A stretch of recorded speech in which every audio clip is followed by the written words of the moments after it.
कल आप लोगों का क्लास रहेगा डायनेमिक्स पढ़ाएंगे सर, ठीक है। और आज जो है हम सोच रहे हैं कि जो थोड़ा सा इम्पोर्टेंट हम बात कर रहे थे कि बचा हुआ है वही कंप्लीट कर ले रहे हैं, क्योंकि कल सर का भी रहेगा तो हमको लगता नहीं कि उतनी देर आप लोग बैठ पाएंगे। 2 घंटा सर पढ़ाएंगे कल, तो उतनी देर बैठ नहीं पाएंगे। तो जो आज बच जाएगा 20-25 मिनट का, वो हम कल सर की क्लास के बाद ख़त्म कर देंगे, ठीक है। तो आज हम इम्पॉर्टेंट शुरू कर रहे हैं। हेडलाइन डाल लीजिए, some important question.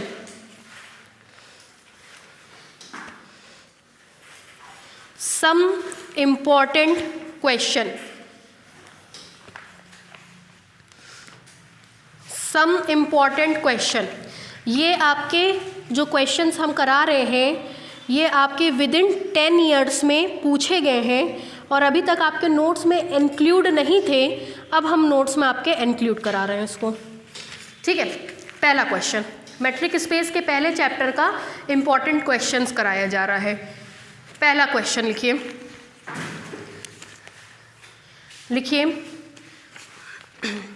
On the set R square, on the set R square,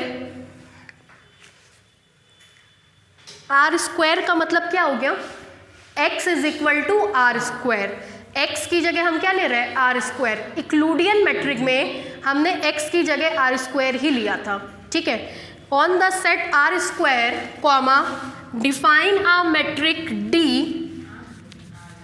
define a metric small d, define a metric small d given by black board पे देखिए, given by dxy is equal to, इसको थ्रेट कहते हैं। मतलब कभी भी कोई भी फंक्शन भी कई बार आप लोग देखते होंगे fxy के 2 या 3 या 4 5 मान होते हैं, उसको थ्रेट कहते हैं, THREAT, थ्रेट। तो थ्रेट है इसका, पहला कह रहा है mod x2 minus y2 if x1 बराबर y1, और दूसरा कह रहा है mod x1 minus y1 plus x2 plus y2 if x1 does not equal to y1, where आपको पता है आर स्क्वायर है। आर स्क्वायर का मतलब x is equal to R square है। आर स्क्वायर का मतलब आर क्रॉस आर है। आर क्रॉस आर का मतलब कार्टेशियन प्रोडक्ट है। तो अगर हम इसमें कोई एलिमेंट ये ले लें तो x का मान ऑर्डर्ड पेयर के फॉर्म में होगा, जहां पहला वाला पहले वाले का और दूसरा वाला दूसरे वाले का एलिमेंट होगा, ठीक है। तो where x is equal to x1 comma x2 and y is equal to y1 comma y2, ये दोनों ही एलिमेंट होंगे आर स्क्वायर के। x भी एलिमेंट होगा आर स्क्वायर का, y भी एलिमेंट होगा आर स्क्वायर का, x1 एलिमेंट होगा r का, x2 एलिमेंट होगा r का, y1 एलिमेंट होगा r का, y2 एलिमेंट होगा r का, and x1 comma y1 comma x2 comma y2 ये सारे के सारे एलिमेंट कहाँ के होंगे, r के होंगे, ठीक है। लिखिए,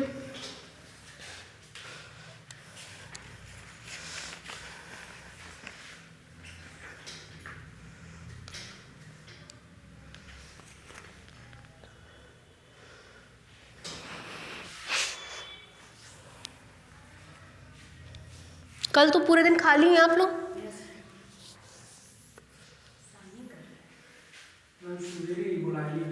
सुबह 10 बजे के बाद। अरे सुबह सर थोड़ा व्यस्त है, देखते हैं मैनेज करते हैं, आए सर से बात करते हैं। हो गया?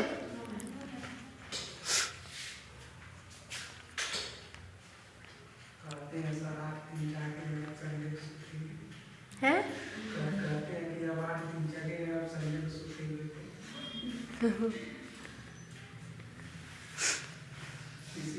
देखिए मेरा भी एक फंडा है, हम अपना बताएं, हम भी ये चीज़ मानते हैं, अगर एक मेहनत करने वाला इंसान 365 दिन मेहनत करेगा नहीं कर पाएगा, वो मेहनत का स्तर ना घटता चला जाएगा। उसी 365 दिन में अगर हम उसको एक महीने में 4 संडे पड़ता है, 36 दिन की छुट्टी दे दें तो वो एनर्जेटिक हो जाएगा। तो जीवन में ना कोई भी काम हमेशा उत्साह के साथ करना चाहिए। जब उत्साह खत्म हो जाता है तो वो काम नीरस कर देता है।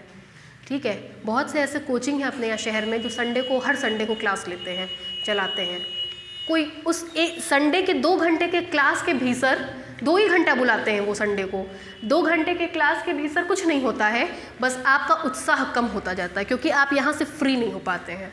ठीक है, तो 2 घंटा डजेंट मैटर, जिस दिन आ रहा है उसी दिन 1 घंटा और कर लीजिए, बढ़ा करके पढ़ लीजिए, लेकिन छुट्टी सबको चाहिए। ठीक है, अगर ढंग से पढ़ना चाहते हैं तो वो एक इंतज़ार बना रहता है, हाँ संडे आएगा और ऑफ मिलेगा, तो वो उत्साह होता है किसी भी काम को करने का। उत्साह खत्म हो जाता है तो इंसान मर जाता है। तो मेरा भी खुद का ये थॉट है कि एक छुट्टी मिलनी चाहिए कायदे से। ठीक है, लिखिए, to show d forms a metric on R square. हाँ, इसके आगे, to show d forms a metric on R square. To show d forms a metric on R square. To show d forms a metric on R square. Metric space बनने की कितनी property होती हैं? 4। कौन कौन सी? Non negative, null, symmetric, triangular, inequality, यही 4 इसमें दिखाना है। ठीक है, चलिए हम अब बहुत सिस्टमैटिक ढंग से नहीं लिखवा रहे हैं, सिस्टमैटिक ढंग हम करवा चुके हैं। ठीक है, अब हम बस शॉर्ट में लिखवाते चल रहे हैं। अगर आता है तो सिस्टमैटिक ढंग से खुद बना करके लिखिएगा। देखते चलिए, सबसे पहला M1 है। M1 आपकी प्रॉपर्टी होती है non negative condition. Non negative condition, चलिए नॉन नेगेटिव कंडीशन में देखिए, for every x1, y1, x2, y2 belongs to R, आपको पता है मॉड्यूलस वैल्यू हमेशा नॉन नेगेटिव होती है। मॉड्यूलस वैल्यू में मतलब mod x1 minus y1 greater than और equal to 0, comma mod x2 minus y2 greater than और equal to 0, comma mod x2 greater than और equal to 0 and mod y2 is also greater than or equal to 0.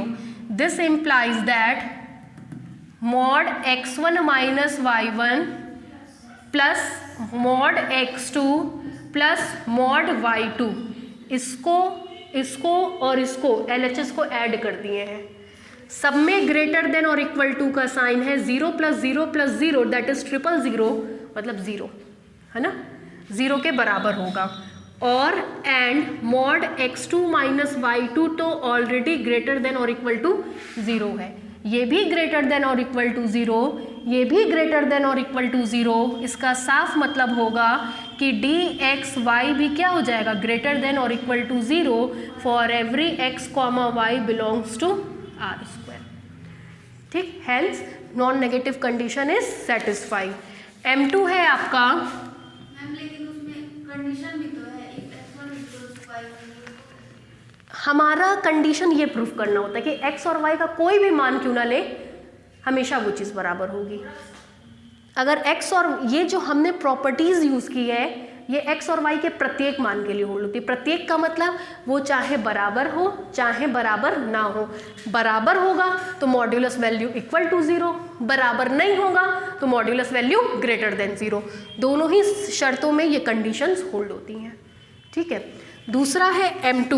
M2 है आपका नल condition. नल condition में आप कहते हैं कि dxy को 0 के बराबर करेंगे तो x is equal to y, और दूसरे केस में कहते हैं कि x is equal to y लेके चलो तो dxy को क्या दिखाओ, इक्वल टू 0। चलिए देखिए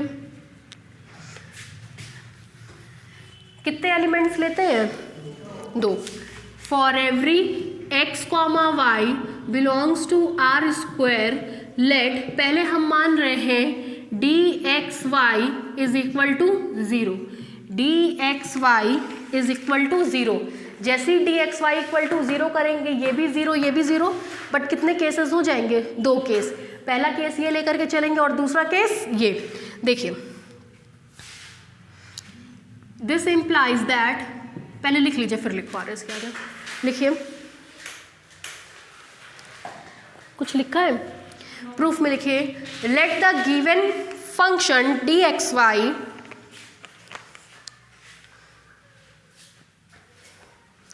let the given function dxy on the set R square is given by on the set let the given function dxy on the set R square on the set R square is given by, ये पूरा उतारिए यहाँ से यहाँ तक।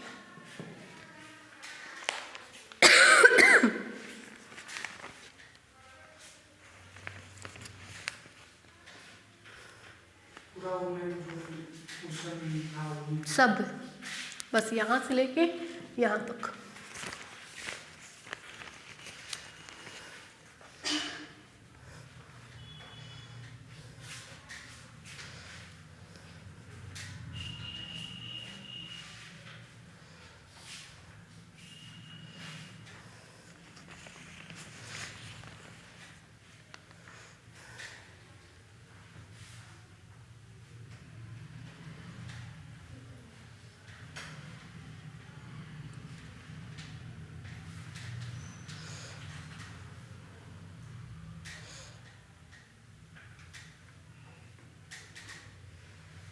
हो गया? पहला डालिए M1 नॉन नेगेटिव कंडीशन उतार लीजिए।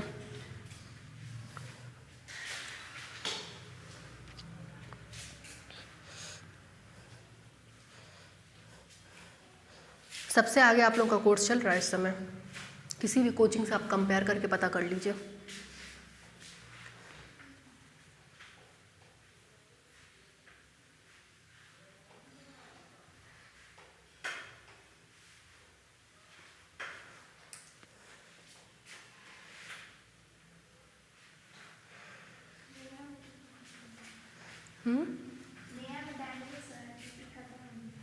कब शुरू किए थे नया वाले? जुलाई में। तब भी जा कर के कहाँ तक पहुँचे हैं? यहाँ तक। एवरेज टाइम में कौन कितना कोर्स निकाल रहा है उस चीज़ पे हमेशा फोकस करिए, क्योंकि जो एवरेज पढ़ाएगा वो उसी तरह से पढ़ाएगा।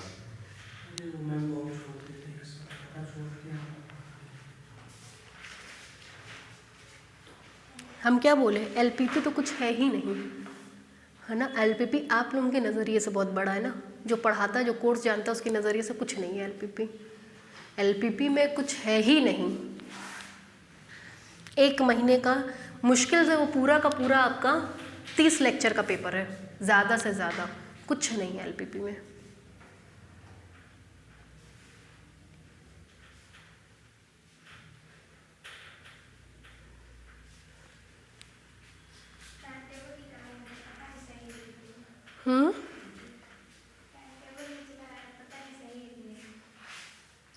कब से है पेपर? 18 मार्च से पेपर होगा। ये हम आप लोगों को करीबन 15-20 दिन पहले ही बता दिया था जब कोई नोटिफिकेशन नहीं था। 18 मार्च से हर हाल में पेपर होगा, ये लिख लीजिए आप लोग। और उसके बाद ही आप लोगों का एग्जामिनेशन फॉर्म भी भराने लगा, पेपर में भी नोटिफिकेशन आ गया। अब टाइम टेबल हम तो नहीं देखे अभी तक, जो फैक्ट बात बताएं। आज सुबह से हम बिज़ी भी बहुत थे, तो टाइम टेबल भी अगर आ गया होगा तो नहीं आया होगा तो अब आ जाएगा। 18 मार्च से पेपर है। हो गया भाई? Hence non-negative condition is satisfied. Hence non-negative condition is satisfied.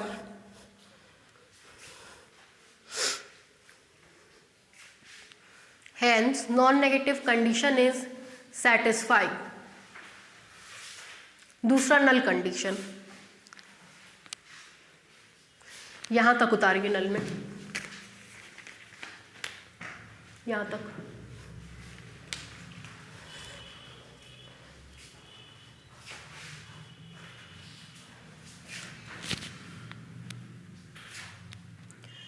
जैसे ही आप dxy को 0 करेंगे, तुरंत इसको 0 करते ही दिखेगा कि एक बारी ये 0 होगा, एक बारी ये 0 होगा, है ना।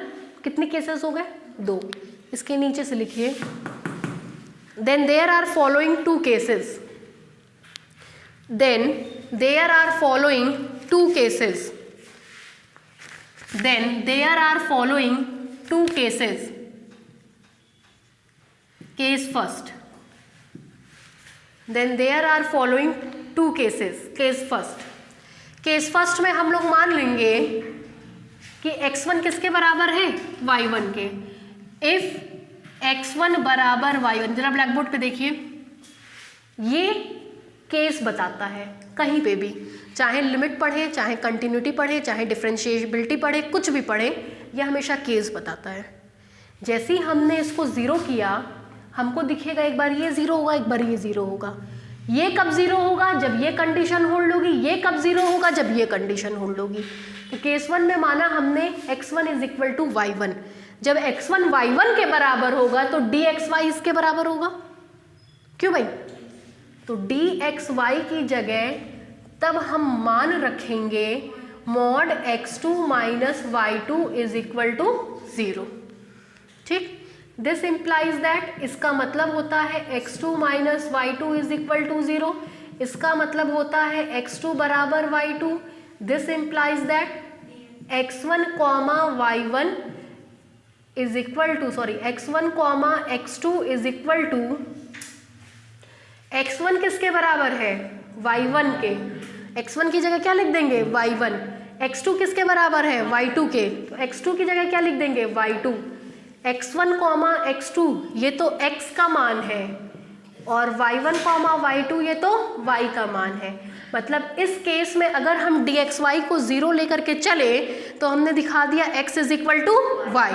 Reverse x is equal to y होगा, ये केस होगा. दो ऑर्डर्ड पेयर केवल तभी बराबर होते हैं जब दोनों का फर्स्ट और सेकंड स्लॉट आपस में बराबर हो. फर्स्ट और सेकंड स्लॉट्स बराबर करेंगे तो उससे ये लिख सकते हैं, इससे ये लिख सकते हैं, और उससे ये लिख सकते हैं, है ना. इसका मतलब इस केस में हमको मिला हेंस अगर dxy 0 के बराबर है तो इफ एंड ओनली इफ के साथ x किसके बराबर होगा, y के. अब हम केस 2 लेकर के चलेंगे. केस 2 में हम मान लेंगे कि x1 y1 के बराबर नहीं है. If x1 does not equal to y1 then, तो उस केस में dxy का मान इसके बराबर होगा, है ना. dxy का मान इसके बराबर होगा. तो जैसे dxy की जगह हम ये टर्म लिखेंगे, हमको मिल जाएगा mod x1 minus y1 plus mod x2 plus mod y2 is equal to 0. आपको पता है mod a plus mod b is equal to 0 का मतलब a is equal to 0, b is equal to 0. मतलब mod a plus mod b 0 के बराबर केवल और केवल तब होंगे जब अलग से a भी 0 के बराबर हो और अलग से b भी 0 के बराबर हो. ये प्रॉपर्टी होती है मॉड्यूलस फंक्शन की. अगर अप्लाई करेंगे तो mod a plus mod b plus mod c is equal to 0. It is possible only when a is equal to 0, b is equal to 0 and c is equal to 0. ये imply करेगा x1 बराबर y1, x2 बराबर 0, y2 बराबर 0. इस condition से हम लिख सकते हैं this implies ordered pair x1 comma y1 is equal to ordered pair x1 comma x2 is equal to x1 की जगह क्या लिखेंगे, y1, और x2 की जगह क्या लिखेंगे, 0, y1 comma 0. This implies that x1 x2 की वैल्यू x, y1 y2 की वैल्यू y. वैसे तो देखिए x2 की भी वैल्यू क्या आई है, 0. ठीक है, तो उससे क्या हो गया, x is equal to y. तो इस केस में भी हमने दिखा दिया हेंस कि अगर dxy 0 के बराबर होगा तो ऐसा तब होगा जबकि x किसके बराबर हो, y के. उल्टा लेके चलिए, x y के बराबर होगा तो उससे हम ये चीज़ लिख सकते हैं, उससे हम ये चीज़ लिख सकते हैं, उससे हम ये चीज़ लिख सकते हैं, उससे हम ये लिख सकते हैं, मतलब डी एक्स वाई किसके बराबर हो जाएगा, 0 के। तो इफ़ एंड ओनली इफ़ के साथ भी ये कंडीशन क्या कर गई, होल्ड कर गई। दोनों ही केसेस में नल कंडीशन क्या हो गया, सेटिस्फाई कर गया। ठीक है, उतार डालिए।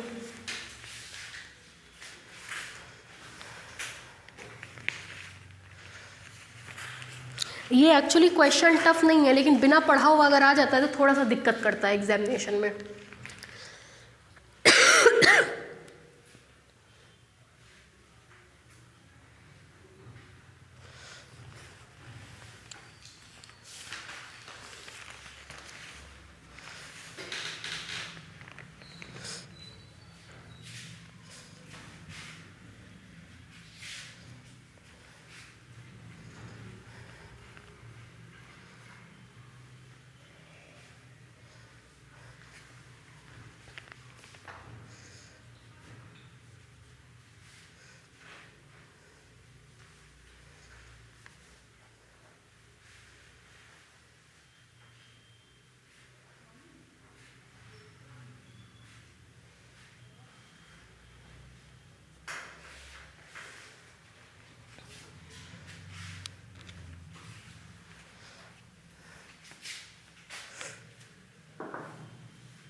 जिसका काम कंप्लीट हो जरा देखिएगा कि बाउंडेड मैट्रिक स्पेस में हमने एक क्वेश्चन ये कराया है कि नहीं, minimum of 1 comma d x y करवाए हैं। इम्पॉर्टेंट है इस साल के लिए।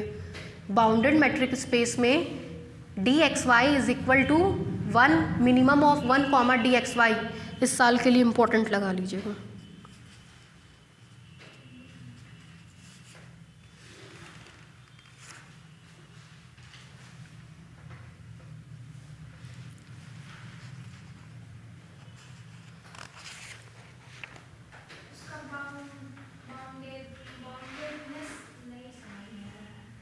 वो क्लास के बाद पूछिएगा। बाउंडेडनेस क्यों नहीं समझ में आया है? मिनिमम होगा या तो 1 होगा मिनिमम, ठीक है, या डी एक्स वाई होगा। तो d x y greater than, minimum मतलब होता है छोटा, तो वो दोनों ही वैल्यू हमेशा 1 से क्या होंगी, छोटी या बराबर। जैसे मिनिमम डी एक्स वाई हो गया तो डी एक्स वाई छोटा है, डी एक्स वाई छोटा है मतलब 1 बड़ा है, तो दोनों ही केसेस में 1 से छोटी या वैल्यू मतलब कैपिटल एम की वैल्यू 1 आएगी।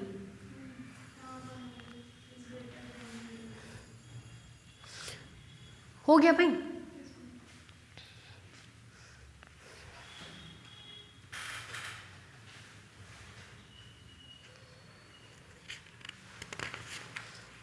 बोले, hence in both the cases null condition is satisfied. Hence in both the cases null condition is satisfied. Hence in both the cases null condition is satisfied.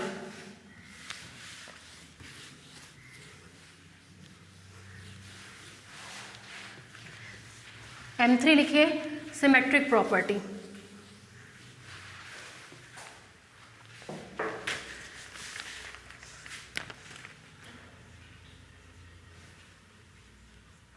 M3 symmetric property.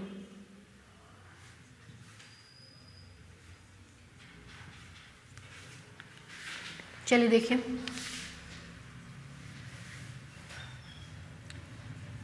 Symmetric कितने elements लेते हैं? For every x comma y belongs to R square, let dxy is equal to, dxy के कितने मान हैं? 2 मान हैं, दोनों एक ही साथ हम ले रहे हैं, ठीक है। dxy is equal to, पहला मान है mod x2 minus y2 if x1 is equal to y1, दूसरा है mod x1 minus y1 plus x2 plus y2 if x1 does not equal to y1. This implies dxy is equal to a minus b is equal to b minus a. If commutative law satisfy करता है y1 is equal to x1.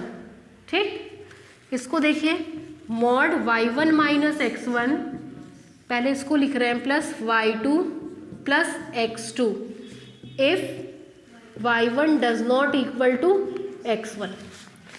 पहले x था तो हर जगह x पहले आया था, अब पहले हर जगह क्या है y, तो ये पूरी की पूरी परिभाषा बन जाएगी किसकी, dy x की, है ना. उतार लीजिए.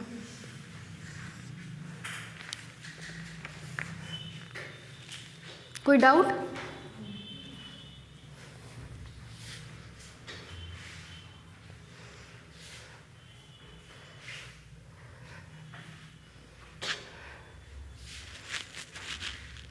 समझ लीजिए जितने क्वेश्चन आप कर रहे हैं ये आपके कोर्स में नहीं है, बस आते हैं, इसलिए आते हैं पेपर को टफ करने के लिए.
बस कोशिश करिए अपना कॉम्प्लेक्स, डायनामिक्स ये और डीजी ख़त्म करा लीजिए, क्योंकि फिफ्थ पेपर जो आपका है वो तो हम सेकेंड ईयर में काउंट कर रहे हैं, वो हम आप लोग में काउंट कर ही नहीं रहे हैं कि आपका पेपर है भाई. वो पेपर तो सेकेंड ईयर में जैसे जैसे कंप्लीट होता जाएगा. अभी सेकेंड ईयर में तो सर एक ही पेपर पढ़ा रहे हैं ना, एनालिटिक मतलब सेकेंड पेपर कैलकुलस. तो ये जैसे जैसे सेकेंड ईयर में कंप्लीट होगा आपको उनके साथ हम मर्ज कर देंगे, हम अलग से पढ़वाएंगे ही नहीं एलपीपी, क्योंकि पूरा आपका सिलेबस सेकेंड ईयर में कॉपीड है. ठीक है, तो आप अपना केवल ये 4 पेपर कंप्लीट करवाने पे फोकस करिए, वो अपने आप सेकेंड ईयर के साथ कंप्लीट होगा, क्योंकि मेरे लिए तो दोनों क्लास हमको बराबर से चलानी है ना. तो जैसे जैसे उसमें कंप्लीट होता जाएगा आपका भी कंप्लीट होता जाएगा. तो उसको अपने इस शेड्यूल में मत डालिए. आप 3 घंटा जो यहाँ पढ़ते हैं, 3 या 2 घंटा, वो तो आप पढ़ेंगे ही.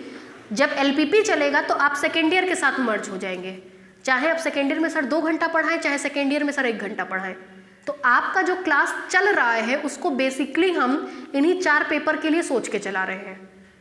5वां पेपर जब सेकेंड ईयर में चलेगा तो उसमें आप शिफ्ट हो जाएंगे, तो उसका हेडेक लेकर के मत चलिए. आप यहाँ 3 घंटा आएंगे तो वो 3 घंटा आप केवल यही 4 पेपर पढ़ेंगे, चौथा घंटा आप एलपीपी पढ़ेंगे सेकेंड ईयर के साथ बैठ करके. ठीक है, तो अपने इस 3 घंटे को शेड्यूलिंग करिए अपने इन 4 पेपर के हिसाब से. बाकी एलपीपी के लिए हम अलग से क्लास चलवाएंगे, अलग से चलवाने का मतलब सेकेंड ईयर में मर्ज करवाएंगे. ठीक है, तो अपना माइंड इस तरीके से सेट करके चलिए. हो गया भाई?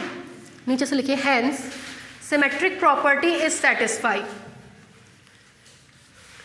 Hence symmetric property is satisfied.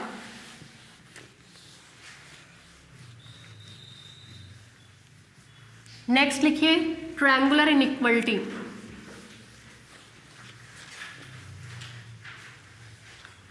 Triangular inequality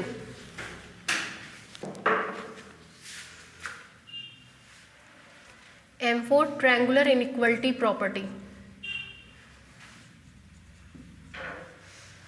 triangular inequality property. कितने एलिमेंट्स लेकर के चलेंगे? 3। लिखवाइए।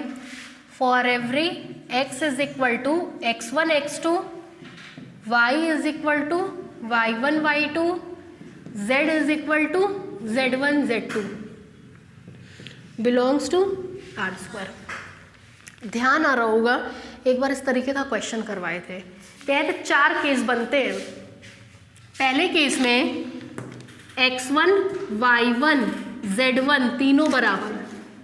दूसरे केस में x1 y1 z1 तीनों बराबर नहीं। तीसरे केस में x1 y1 के बराबर मगर z1 के बराबर नहीं। चौथे केस में x1 y1 के बराबर नहीं और z1 के बराबर। ये मेरा खुद का कराया हुआ है। इसके अलावा कोई केस आप जनरेट कर पाए तो देख लीजिए। तीनों बराबर होंगे, तीनों बराबर नहीं होंगे, कोई 2 आपस में बराबर होंगे, तीसरा बराबर नहीं होगा। इसके अलावा कोई और केस जनरेट नहीं हो सकता। तो अब यही चारों केस लेकर के हम लोग बारी बारी से चलेंगे। केस 1 देखिए। केस 1, लेट x1 बराबर y1 बराबर z1, then dxy is equal to xy। x1 बराबर y1 है तो dxy की वैल्यू कितनी आएगी? मॉड x2 माइनस y2, ठीक, is equal to x2 minus z2 plus z2 minus y2, ठीक। मॉड c प्लस d की वैल्यू लेस देन और equal to mod c plus mod d, ठीक। चूंकि x1 z1 के बराबर है, x1 z1 के बराबर है तो dxz का मान मॉड x2 माइनस z2 होगा। मॉड x2 माइनस z2 की जगह हम क्या लिख देंगे? dxz प्लस, चूंकि z2 y2 के बराबर है या z1 y1 के बराबर है, z1 y1 के बराबर है तो dz या dzy का मान मॉड z2 माइनस y2 होगा। तो इसकी जगह हम dzy लिख सकते हैं। हमको मिल गया dxy लेस देन और equal to dxz plus dzy, ठीक। एक हम और बताएंगे, 2 होमवर्क देंगे। कौन सा बता दें?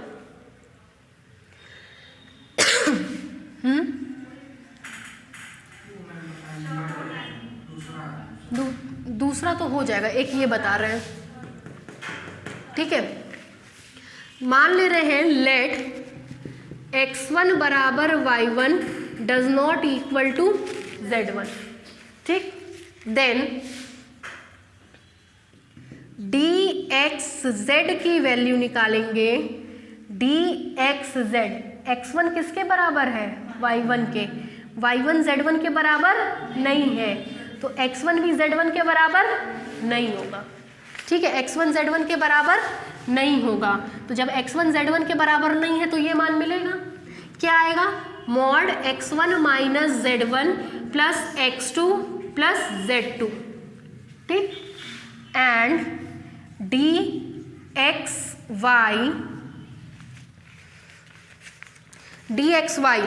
x और y आपस में बराबर है तो dxy का मान कितना आएगा? Mod x2 minus y2 and dyz, y और z1 आपस में बराबर नहीं है तो dyz का मान आएगा mod y1 minus z1 plus y2 plus z2। यहाँ तक में कोई दिक्कत? अब इसी रिलेशन को आपको अरेंज करना है, ठीक है। पहले इतना उतार लीजिए, फिर बता रहे हैं अरेंज करना। ये लिख के लिखिएगा, then there are following 4 cases. उसके बाद लिखिएगा then there are following 4 cases.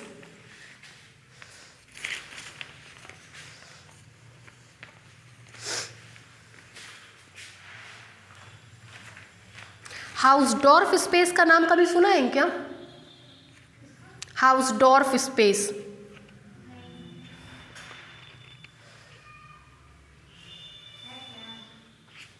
ये MSc का है लेकिन 1 साल आप लोग में आया हुआ है।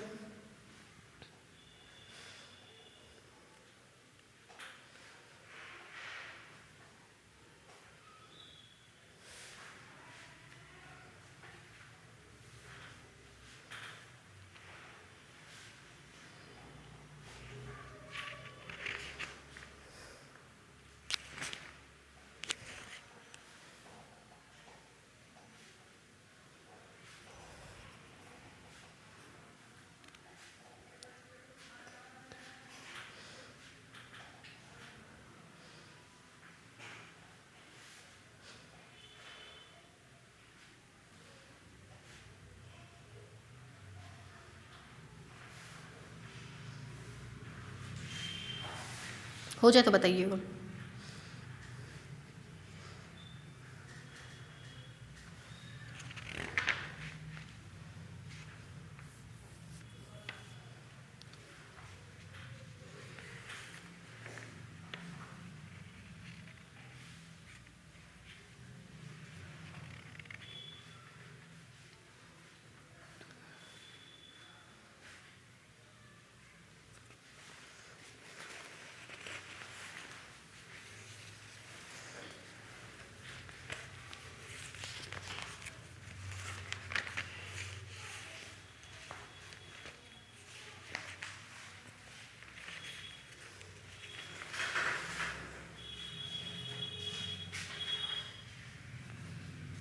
हो गया।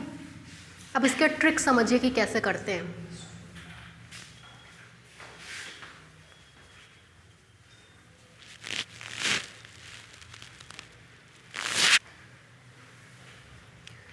हो गया भाई।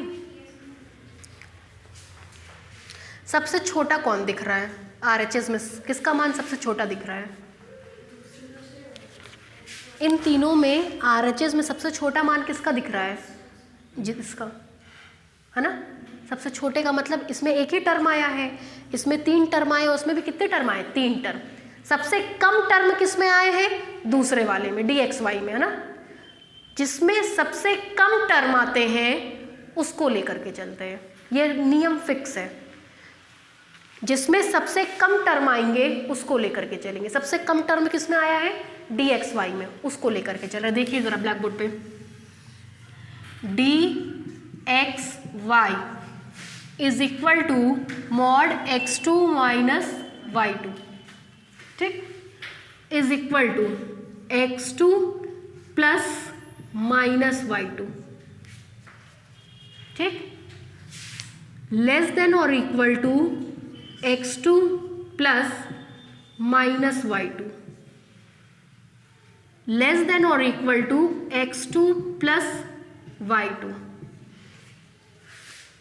ठीक। ध्यान से सुनिएगा, अगर इसमें हम कोई टर्म जोड़ दें तो ये छोटा होगा और जिसमें जोड़ेंगे वो बड़ा होगा। जैसे मॉड ऑफ x2, ठीक, और एक तरफ हम लिख रहे हैं mod of x2 plus mod of z2 plus mod of x1 minus z1। एक तरफ क्या लिखे? मॉड ऑफ x2, दूसरी तरफ मॉड ऑफ x2, उसके पहले ये, उसके बाद में ये पॉजिटिव, ये पॉजिटिव, तो ऑब्वियस सी बात है ये मान क्या होगा? बड़ा होगा, ठीक, ठीक है। आगे बढ़े। मॉड ऑफ x2 छोटा होगा किससे? Mod of x1 minus z1 plus mod of x2 plus mod of z2 से, ठीक, plus mod of y2, mod of y2, mod of y2, mod of y2, y2 के इधर plus y1 minus z1, y2 के उधर plus z2। चूंकि ये भी positive, ये भी पॉजिटिव, तो ये भी क्या होगा? छोटा होगा। छोटा होगा किससे? Mod y1 minus z1 plus y2 plus z2 से, ठीक। ये dxy का मान है हर जगह। तो क्या मिलेगा, this implies that dxy less then mod x1 minus z1 plus x2 plus z2 plus mod y1 minus z1 plus y2 plus z2। ठीक, और ये आप ब्रैकेट में लिखेंगे सिंस करके। ठीक है, इसकी जगह x1 minus z1 plus x2 plus y2 की जगह dxz और बगल वाली की जगह dyz, कुल मिलाकर के मिल जाएगा dxy is less then dxz plus dzy या dyz। ठीक है, जैसे ये किए हैं डिट्टो ये करेंगे, जो सबसे छोटा होगा उसको पिक कर लेंगे। पहले तो ये मान लिख लीजिएगा कि क्या क्या आएगा, उसके बाद जो सबसे छोटा होगा उसको निकाल करके ऐसे ही सॉल्व करिएगा। ठीक है, और फिर ये करिएगा।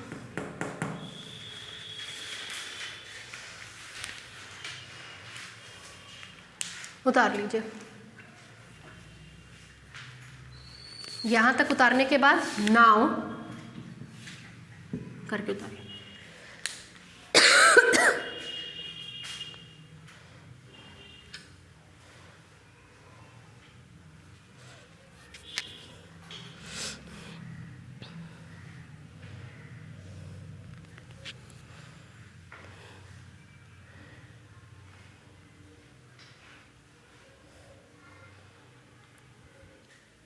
आजकल मेरे बेटे का एग्ज़ाम चल रहा है, उसका एग्ज़ाम कम, मेरा हेडेक ज़्यादा हो गया है। अच्छा, आप हमको टाइम टेबल भेजिए क्या अमृता?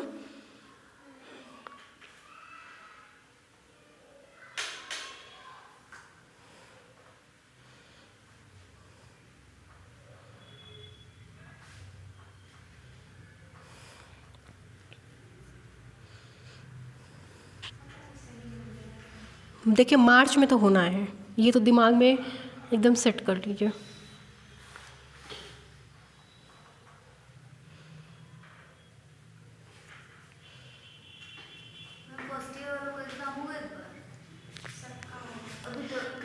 फर्स्ट ईयर का थोड़ा सा हमको डाउट है, जो हम अपना बताएं। देखिए थर्ड ईयर का होगा, सेकेंड ईयर का होगा। ठीक है, लॉ तो उससे अच्छा वहाँ से कर लेना, सेंट एंड्रयूज से। सेंट एंड्रयूज का लेकिन लॉ फैकल्टी सबसे अच्छा माना जाता है।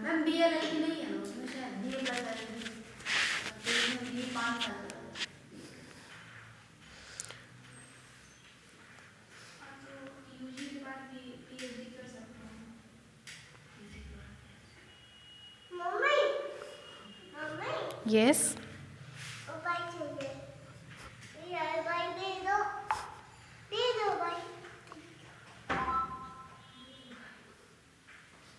हो गया भाई। पढ़ना लिखना मत, जिंदगी भर मोबाइल देखना। मोबाइल बोलने की तमीज़ नहीं आई है, ऑपरेट करने की पूरी आ गई है। आजकल तो 6-7 महीने से लॉकडाउन में क्या सीखा है, यूट्यूब खोलेंगे, वो ब्लिंक करता है उसको दबाएंगे, खुद से बोल देंगे वीडियो ऑफ कार्ड्स, वो आ जाएगा। भाई टाइपिंग तो आती नहीं, स्पेलिंग तो आती नहीं है, मुंह से बोल तो सकते ही हैं, है ना। तो जो कार्टून देखना होगा, डोरीमोन को डोरिया, वो पता नहीं वो कैसे समझ भी लेता है यूट्यूब इसकी बात। आजकल खुद ही ऑपरेट करने लग गया है। वही उनकी बुद्धि और बाकी चीज़ों की तो नहीं आएगी, इन सब चीज़ों की दम आ जाएगी। कितना बढ़िया मोबाइल ऑपरेट करता है कि पूछिए मत। उसकी नानी तो कहती हमको भी सिखा दो बेटा, हमको तो तुमसे थोड़ा कम ही आता होगा यूट्यूब वगैरह यूज़ करना। हो गया भाई, बाकी आपका दोनों होमवर्क, ठीक है। एक पेज छोड़ के नेक्स्ट लिखिए।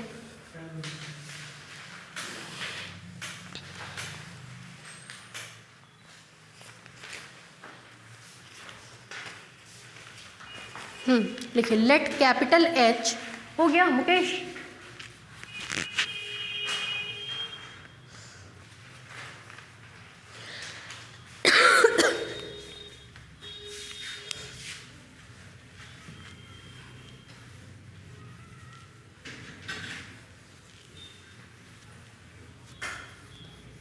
बोले हाँ हाँ, नेक्स्ट क्वेश्चन है, इसकी जगह छोड़ दीजिएगा, कर लीजिएगा, हमको उम्मीद हो सकता है दूसरा वाला हो ना, नहीं होगा तो हम बताएंगे फिर, है ना। लिखिए let capital H be the set of all sequences, हाँ, let capital H be the set of all sequences, be the set of all sequences of real number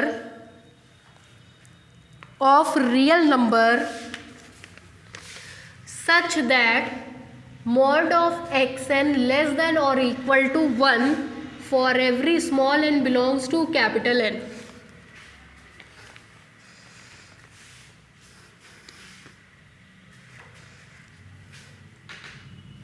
मोटा मोटी मतलब ये समझिए, बाउंडेड सीक्वेंस लिखा है ना। जो आपने सीक्वेंसेस का कलेक्शन लिया है वो सीक्वेंसेस कैसे होंगे? बाउंडेड होंगे, ठीक।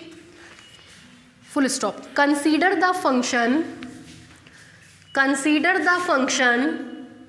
D such that h cross h2r, consider the function D such that h cross h2r, comma defined by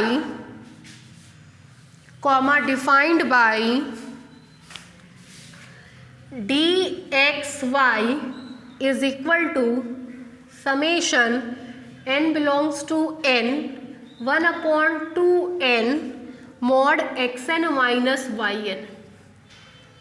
For every x is equal to xn, comma y is equal to yn belongs to h.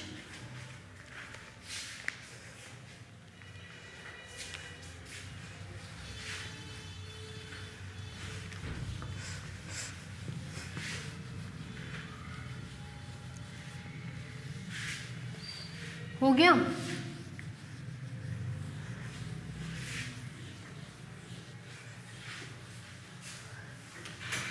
हो गया भाई? लिखिए to prove that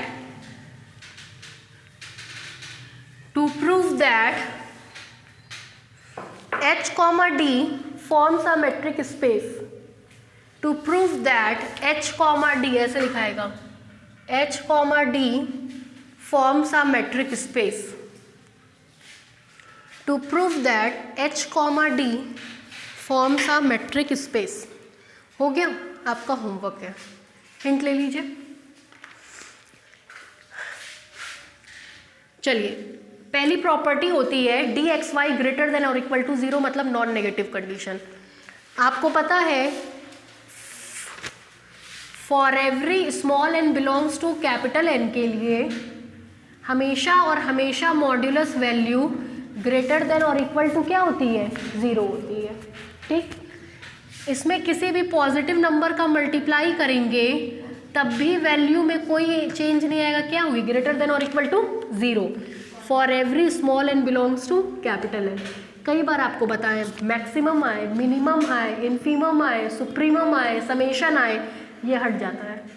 जैसे ही summation लेंगे, एक quantity greater than और equal to 0, दूसरी quantity greater than और इक्वल टू 0, तीसरी क्वांटिटी ग्रेटर देन और इक्वल टू 0, तो तीनों का सम भी क्या होगा? ग्रेटर देन और इक्वल टू 0। n का मान 1 है तब भी है ग्रेटर देन और इक्वल टू 0, n का मान 2 है तब भी ग्रेटर देन और इक्वल टू 0, n का मान 3 है तब भी ग्रेटर देन और इक्वल टू 0। तो n का मान 1 2 3 तीनों को जोड़ देंगे तब भी क्या होगा? ग्रेटर देन और इक्वल टू 0। तो n के प्रत्येक मान के लिए ग्रेटर देन और इक्वल टू 0, तो जब सबको जोड़ देंगे तो वो भी अपने आप क्या होगा? ग्रेटर देन और equal to 0। First condition satisfy. इसी की जगह पुट कर देंगे डी एक्स वाई, तुरंत मान आ गया, ठीक। दूसरा देखिए, दूसरे में आप कहते हैं नल कंडीशन, मान लेंगे कि डी एक्स वाई किसके बराबर है, 0 के। This implies that summation n belongs to n 1/2n mod x n minus y n भी किसके बराबर होगा, ये हटेगा तो तुरंत आपको मिलेगा 1/2n mod x n minus y n is equal to 0 for every small n belongs to capital N। लिखना ज़रूरी है ये, क्योंकि समेशन हटा है। मल्टीप्लाई कर देंगे तब आपको मिलेगा this implies that mod x n minus y n is equal to 0 for every n belongs to n। This implies that x n is equal to y n for every n belongs to n। This implies that x1 y1 के बराबर, x2 y2 के बराबर, x3 y3 के बराबर बढ़ता जाएगा। This implies that x1 x2 x3 so on बराबर होंगे y1 y2 y3 and so on के। इसी का मान x है और इसी का मान y। सीक्वेंस लिखे हैं, है ना, रियल एनालिसिस में पढ़ा होगा लास्ट ईयर। क्यों, नेचुरल नंबर भी कहाँ रुकेगा। एन टपल्स रुकता है, सीक्वेंस नहीं रुकता है। पहचान बताए थे ये, है ना।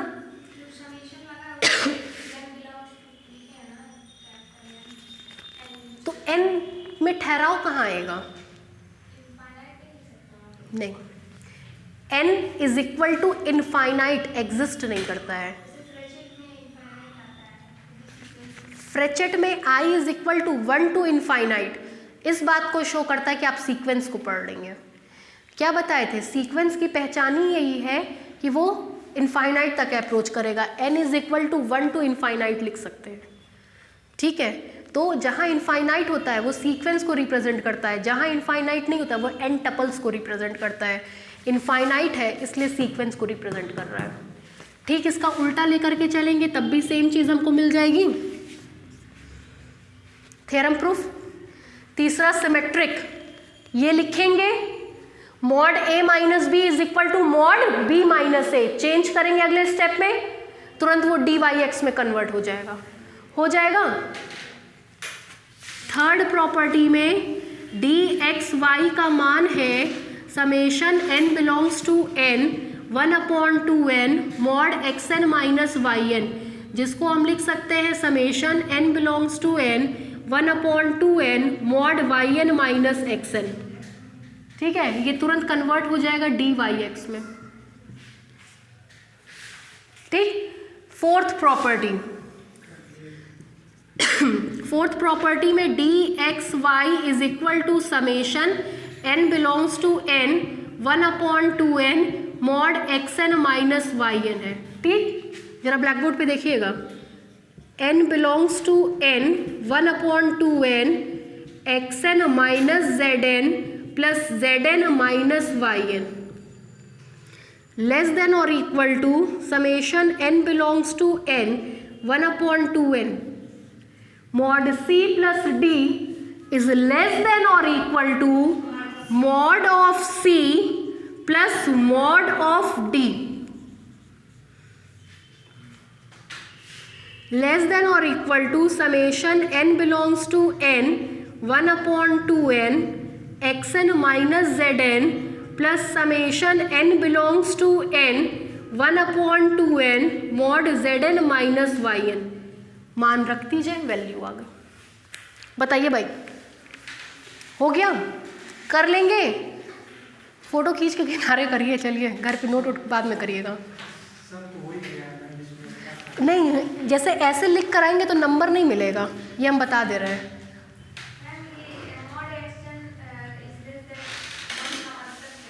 किसका?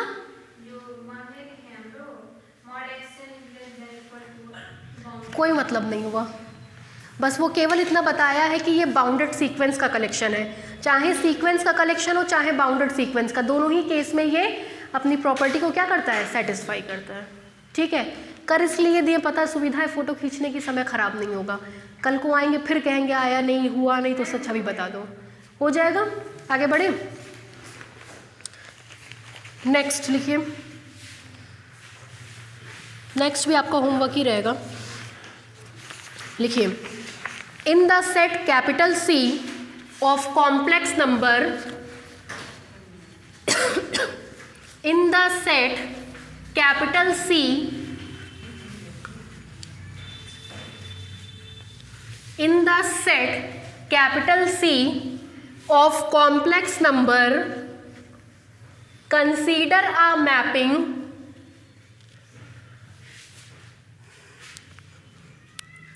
in the set C of complex number, consider a mapping D is such that C cross C2R,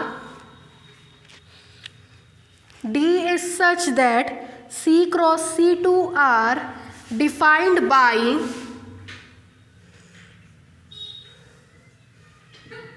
black board पे देखिए,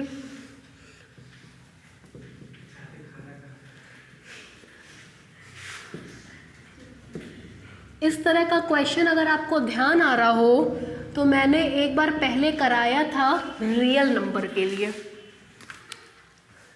x1 बराबर y1, x2 बराबर y2, ठीक है, सेम यही क्वेश्चन था।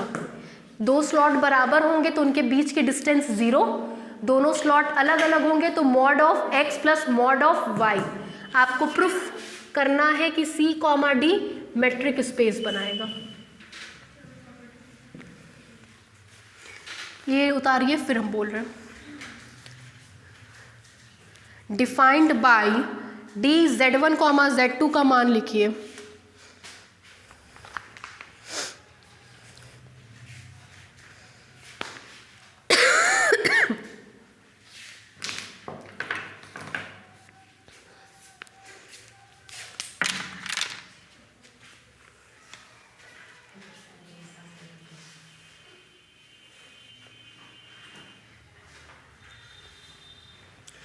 हो गया D Z1, Z2 का मान। आगे बढ़े,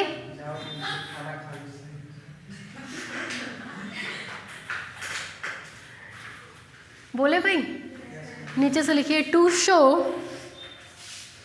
C, D forms a metric space, to show C, D forms a metric space।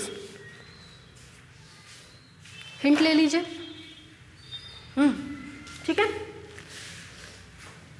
पहली प्रॉपर्टी में आप कहेंगे मॉड्यूलस वैल्यू हमेशा कैसी होती है, ग्रेटर देन और इक्वल टू 0, तो दोनों का सम भी कैसा होगा, ग्रेटर देन और इक्वल टू 0। इसका मतलब D Z1, Z2 कैसा होगा, ग्रेटर देन और इक्वल टू 0। ग्रेटर देन और इक्वल टू 0 इसके लिए और इसके लिए केवल और केवल इक्वल टू 0। ठीक, आगे बढ़े। दूसरा, मान लीजिएगा let D Z1, Z2 is equal to 0। कितने केस होंगे, 2। पहला केस लेकर के चलिएगा, if Z1 does not equal to Z2 then, तो उस केस में D Z1, Z2 का मान ये होगा, क्या आएगा, mod of Z1 plus mod of Z2 is equal to 0।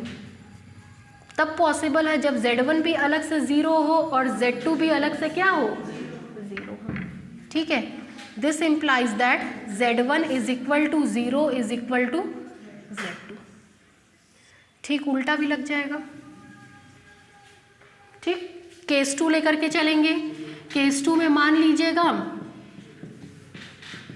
Late Z1 बराबर Z2, देन उस केस में D Z1 Z2 की वैल्यू अपने आप क्या आएगी, ये तब होगा जबकि ये होगा, ये तब होगा जबकि ये होगा। तो आपको मिलेगा, हेंस इस केस में मिलेगा कि D Z1 Z2 0 तब होगा जबकि Z1 किसके बराबर होगा, Z2। ठीक है, प्रूफ हो गया। तीसरा केस लेकर के चलेंगे, इसको इंटरचेंज कर दीजिएगा। ठीक है, जैसे इंटरचेंज करेंगे Z2 Z1 हो जाएगा, Z1 Z2 तो Z1 Z2, Z2 Z1 तो Z2 Z1। ठीक, फोर्थ केस लेकर के चलेंगे।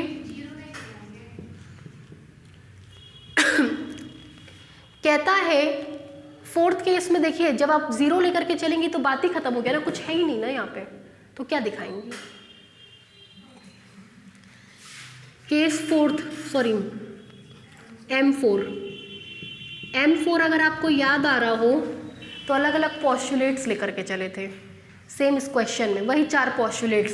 पहले माने थे कि Z1 Z2 के बराबर होगा, Z3 के बराबर होगा, फिर माने थे Z1 Z2 Z3 बराबर नहीं होंगे, फिर माने थे Z1 Z2 के बराबर होगा, Z3 के बराबर नहीं होगा, Z1 Z2 के बराबर नहीं होगा और Z3 के बराबर होगा।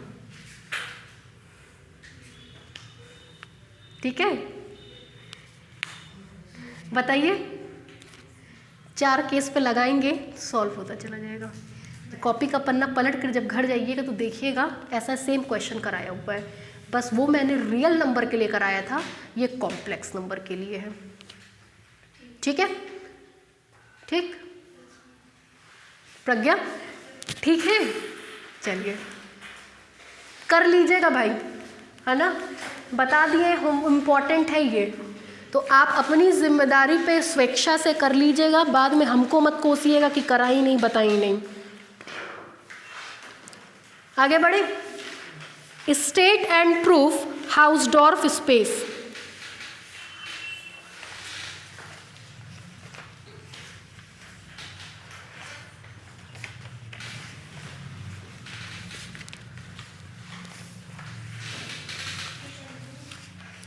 हाउसडॉर्फ स्पेस बता रहे हैं,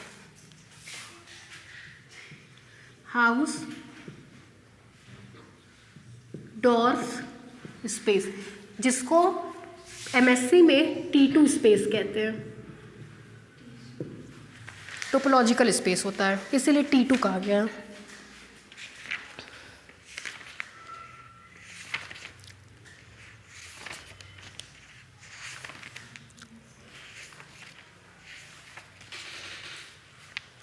state and proof Hausdorff space.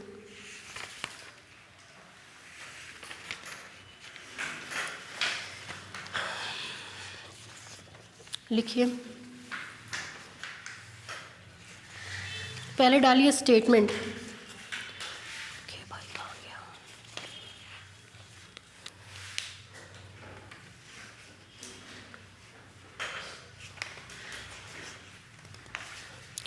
समझ लीजिए, हमको मिल नहीं रहा है, पता नहीं कहाँ गया इसमें, अभी तो देखे थे, ढूंढना पड़ेगा।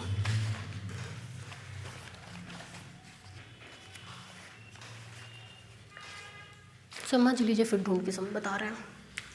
हाउसडॉर्फ स्पेस कहता है कि मान लीजिए ये कोई मैट्रिक स्पेस है x, D, इसमें 2 पॉइंट्स लीजिए x और y, इस प्रकार से कि दोनों डिस्टिंक्ट पॉइंट हो, मतलब दोनों पॉइंट्स आपस में कोइंसाइड नहीं करें। क्या बोले, सबसे पहले क्या लेंगे, मैट्रिक स्पेस x, D, कितने पॉइंट्स लेंगे, 2, वो दोनों आपस में सेम नहीं होने चाहिए।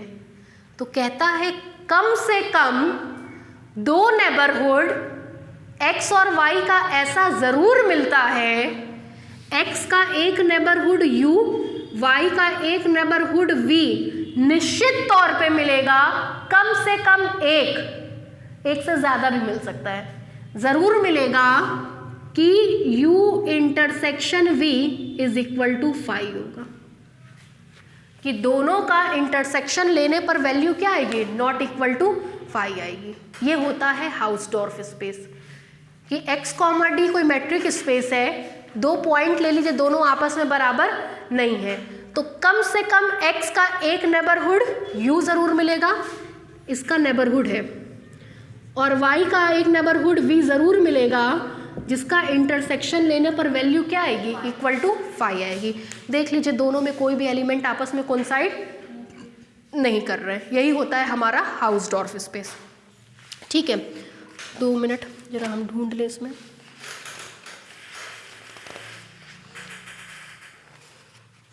लिखिए डेफिनेशन, स्टेटमेंट लिखिए, late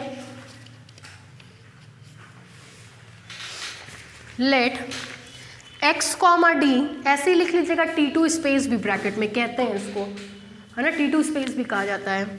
late x, D be a metric space let x comma d be a metric space with at least 2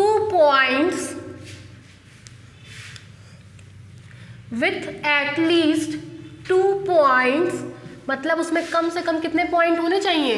2, और दोनों ही पॉइंट्स आपस में कैसे होने चाहिए? डिस्टिंक्ट, अलग अलग। With at least 2 points x and y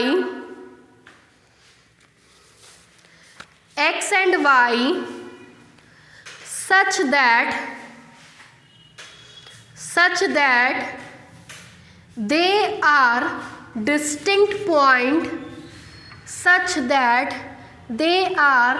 distinct point of capital X, such that they are distinct point of capital X, then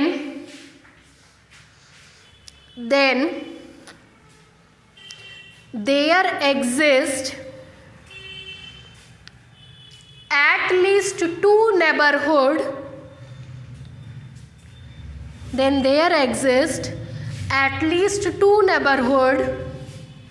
of x and y, small x and small y,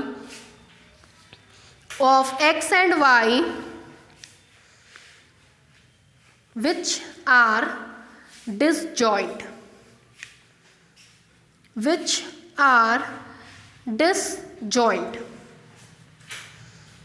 ठीक, डालिए proof.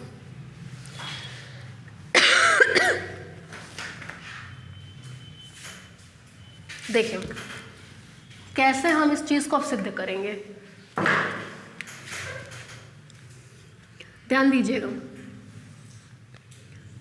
मान ले रही है x comma D कोई metric space है, एक point x ले लिया, एक पॉइंट y ले लिया, जाहिर सी बात है 2 अलग अलग जगहों पे दिख रहा है, दोनों डिस्टिंक्ट पॉइंट है, मतलब x y के बराबर नहीं है। अगर x y के बराबर नहीं होगा तो दोनों की डिस्टेंस कभी भी 0 के बराबर नहीं होगी। इनके बीच की डिस्टेंस ये रही दोनों के बीच की डिस्टेंस का आधा ले लीजिए। x और y के बीच की दूरी का आधा ले लीजिए, उस आधे को हम नाम दे रहे हैं r का। अब r से छोटी रेडियस का एक ओपन स्पेयर इस पे बनाइए, देख लीजिए r से छोटी है, और r से छोटी रेडियस का एक ओपन स्पेयर इस पे बनाइए। आपको पता है ओपन स्पेयर में मरी से मरी हालत में उसका सेंटर ज़रूर होता है, और ओपन स्पेयर अपने सारे पॉइंट का नेबरहुड होता है। तो ये इसका नेबरहुड होगा और ये इसका नेबरहुड होगा, दोनों में कोई भी पॉइंट आपस में कॉमन नहीं है, दोनों कैसे हैं? डिस्टिंक्ट। 2 पॉइंट लिया, उनके बीच की डिस्टेंस ली, इसके बीच की डिस्टेंस मेरे हिसाब से होगी dxy। क्यों भाई? dxy का आधा लिया, dxy का आधा लेंगे तो किसके बराबर आएगा? r के, है ना। r से छोटी रेडियस का, जरा सी छोटी ले लीजिए, छोटी रेडियस का 2 ओपन स्पेयर बनाया, मान ले रहे हैं ये है हमारा r1 और ये है हमारा r2। तो जाहिर सी बात है r1 भी r से छोटा है और r2 भी r से क्या है? इसका मतलब होगा sy, r1, इसका मतलब होगा sx, r2। तो इस केस में 101% दोनों ओपन स्पेयर डिसजॉइंट होंगे, मतलब दोनों में कोई भी पॉइंट कॉमन नहीं होगा। ओपन स्पेयर में मरी से मरी हालत में भी उसका सेंटर होता है, और ओपन स्पेयर में खुद में पाए जाने वाले पॉइंट का नेबरहुड होता है। ठीक है, यही इसका प्रूफ था। लिखिए,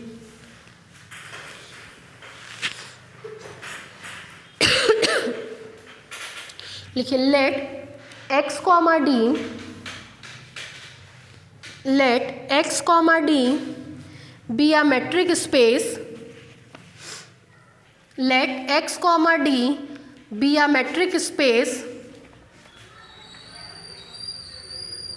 metric space with two distinct points with two distinct points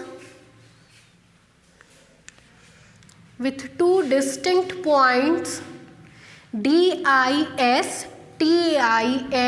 distinct, DISTINCT, distinct points x and y, small x and small y in it,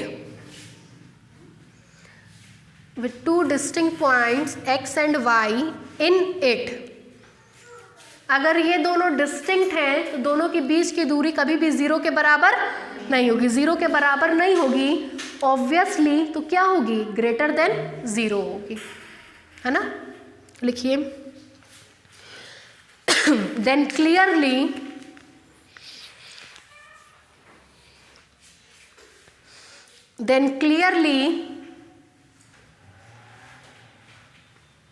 dxy greater than zero, dxy greater than zero. अब हमने उसके दूरी का क्या ले लिया है, आधा, है ना। लिखिए, let us consider a real number small r, let us consider a real number small r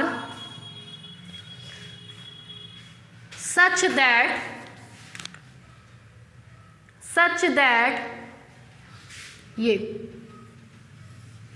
r is equal to half of dxy, r is equal to half of dxy। चूंकि ये ग्रेटर देन जीरो है, greater than zero में 1/2 का multiply करेंगे तो वो भी क्या होगा, ग्रेटर देन जीरो। नीचे से लिखिए, then clearly r greater than zero. हो गया। अब हम डिफाइन कर रहे हैं आर डैश, जो जीरो से बड़ा होगा और आर से छोटा होगा, जीरो से बड़ा होगा और आर से छोटा होगा। ये भी आर डैश कर दे रहे हैं, तो ये भी क्या हो जाएगा, आर डैश, और ये भी क्या हो जाएगा, आर डैश। ठीक है, देखिए, let us define a real number r dash. अच्छा, कभी आपने सोचा कि क्यों हमेशा हम रियल नंबर डिफाइन करते हैं? दो रियल नंबर के बीच में infinitely many real number exist करते हैं, तो जीरो से बड़ा और r से छोटा, इस गैप में हमको इनफाइनाइटली मैनी रियल नंबर मिल सकते हैं, जिसमें हमने एक रियल नंबर को ले लिया है, क्या है वो, r डैश। ठीक है, let us define a real number r dash such that ये लाइन,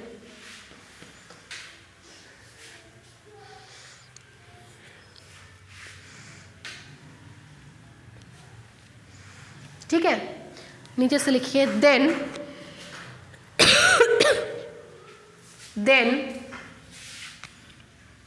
यहाँ देखिए, एस एक्स आर डैश को डिफाइन कर रहे हैं और एस वाई आर डैश को डिफाइन कर रहे हैं। कहते हैं ये स्पेस के उन पॉइंट्स का कलेक्शन होता है जिसकी डिस्टेंस सेंटर से निकालने पर आर रेडियस से क्या होती है, छोटी, और ये भी उन स्पेस के पॉइंट्स का कलेक्शन होता है जिसकी डिस्टेंस सेंटर से निकालने पर भी क्या होती है, छोटी। क्लियर है कि दोनों में कोई भी पॉइंट एलिमेंट कॉमन नहीं होगा, है ना। लिखिए, देन ये दोनों उतारिए,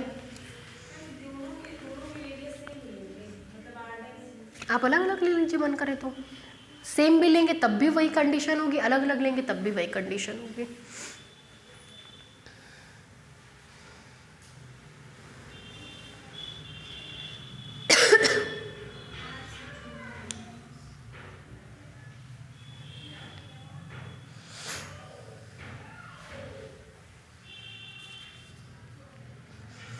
हो गया।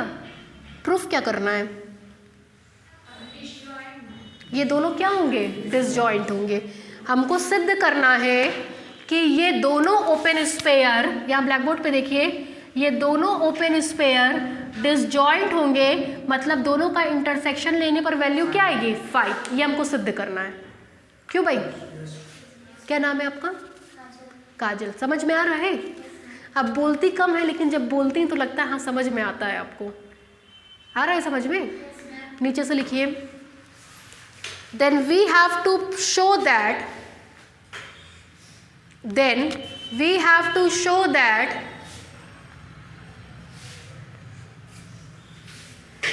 these two neighborhoods of x and y, these two neighborhoods of x and y are disjoint. These two neighborhoods of x and y are disjoint.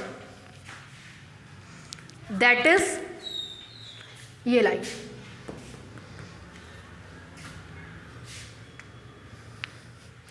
That is ये लाइन। हो गया। अब इसको प्रूफ करने के लिए उल्टी कंडीशन का इस्तेमाल करेंगे। जरा यहां देखिए, मान लेंगे if possible let S x r dash intersection S y r dash phi के बराबर नहीं है। This implies that there exist an element, space का एक एलिमेंट ए जरूर होगा इस प्रकार से कि वो इन दोनों में पाया जाएगा, है ना।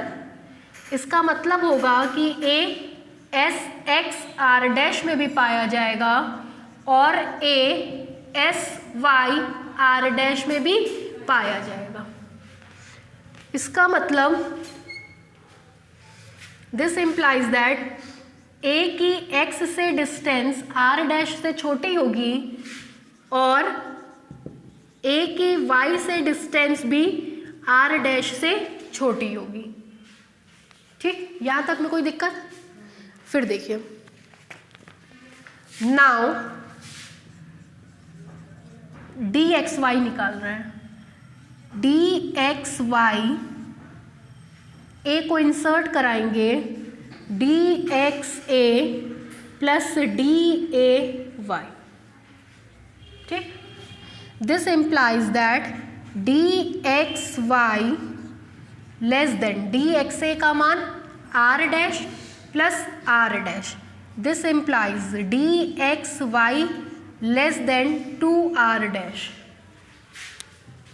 This implies 1/2 dxy less than r dash. 1/2 dxy का मान है r, r is less than r dash. देखिए जरा, आपने कहा था कि r डैश 0 से बड़ा है और r से क्या है, छोटा है, but r is dash is less than r, which is contradiction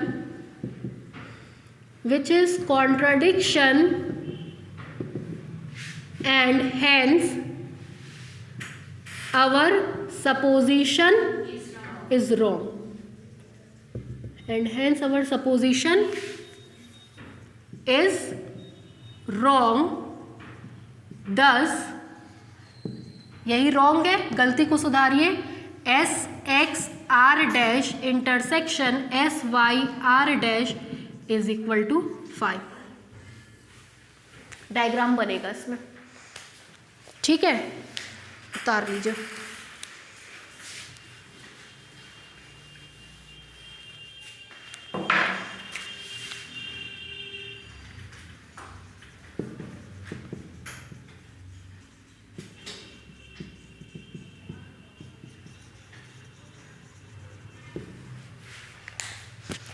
लिखने के बाद बेटा कैमरा बंद कर दीजिएगा, ठीक।